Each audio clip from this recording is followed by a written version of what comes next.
U Nišu je održana prva međunarodna konferencija Dani klastera. Kako se u posljednje 2 decenije sve više potencira važnost mikroekonomskih uslova, koncept klastera postaje centralna ideja konkurentnosti i ekonomskog razvoja. Jedan od načina da se ostvari razvoj jeste povećanje produktivnosti i konkurentnosti kompanija, a klasteri su dobar instrument za to, istaknuto je na ovoj konferenciji.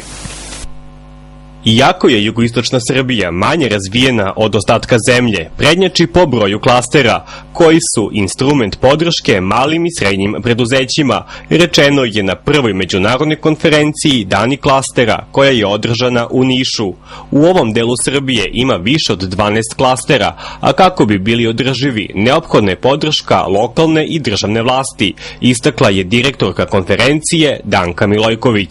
Svakako je uvek dobro čuti iskustvo iz zemalja iz okruženja i visoko razvijenih zemalja, a potrebno je primeniti samo ono što je primenljivo u našim uslovima i što naša poslovna zajednica, javni sektor i obrazovne organizacije mogu da prate. Regionalna privredna komora je organizacija koja ima najdužu tradiciju podrške praktično privrednim subjektima i upravo iz tog razloga smo i klastere kao vid organizovanja ovih privrednih subjekata i preduzetnika u našem regionu prepoznali kao nešto što je jako važno. Zato smo pružili i sami smo organizovali jedan broj klastera, ali smo i pružili podršku formiranju kuće klastera baš u Nišu.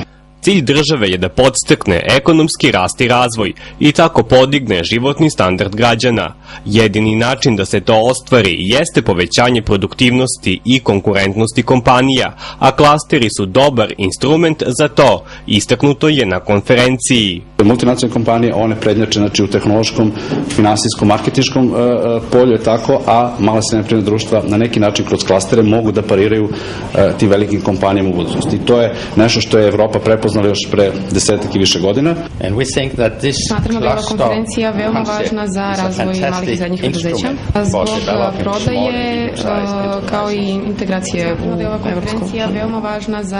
Jedan od učesnika na konferenciji je i predstavnik Privredne komore iz Slovenije. Prema podacima Ministarstva ekonomije i regionalnog razvoja, zemlje u okruženju imaju više klastera od Srbije. Zanimljivo je međutim da u Sloveniji postoji 11 klastera, a najnapredniji je automobilski. Ima puno malih poduzetnika koji se pitaju o svačem i ako se nađu zajedno, oni mogu svoje znanje, ono što znaju, staviti zajedno i ono kad stave zajedno, ono već nešto stvara.